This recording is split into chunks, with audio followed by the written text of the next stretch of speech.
Vas-y. Moteur. Ça tourne. Vas-y, passe. Je n'ai pas. L'antenne! 11.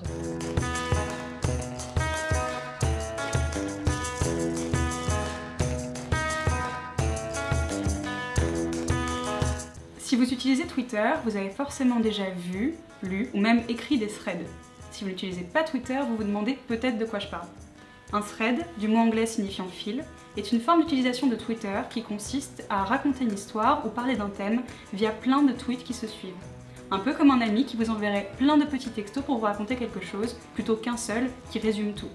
Les tweets se répondent les uns aux autres, formant ainsi un fil, ce qui permet de contrer la limite de caractères de Twitter pour en dire plus sur un sujet. Mais alors, pourquoi ne pas tout simplement faire un post plus long sur Facebook ou publier sur Twitter une capture d'écran d'un texte écrit sur Word ou dans ses notes, comme il est parfois d'usage? Parce que le thread présente plusieurs avantages.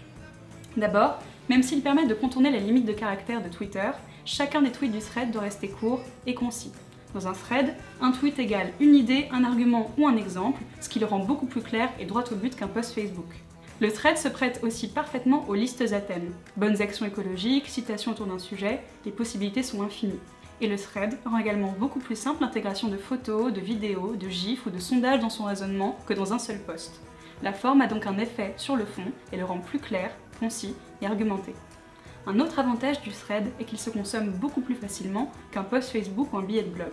Parce que si un post Facebook peut être rebutant par sa longueur, le thread, lui, composé de petits morceaux, se consomme très rapidement en scrollant. Cette lecture est rendue d'autant plus simple par les sites comme Twog qui regroupent les tweets des threads et rendent la lecture très facile.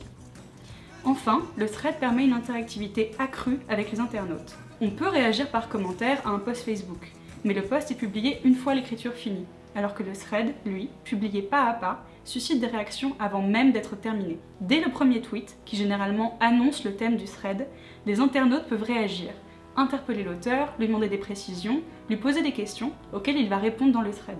Ils peuvent aussi convoquer virtuellement leurs amis en les taguant, ceux-ci rejoignent le thread qui tient alors plus du discours fait en public que du texte publié. En septembre 2017, il y a eu un exemple éclatant des possibilités du thread, la fiction Troisième droite, composée d'une vingtaine de threads Twitter.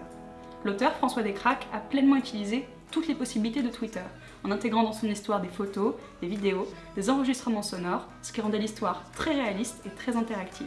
À chaque nouvel épisode, les internautes s'interpellaient pour se rassembler autour du thread publié en temps réel. L'auteur a alors pris en compte dans l'écriture cette présence de l'internaute, et a inclus dans l'histoire des sondages, des questions auxquelles les lecteurs pouvaient répondre qui influençaient l'intrigue.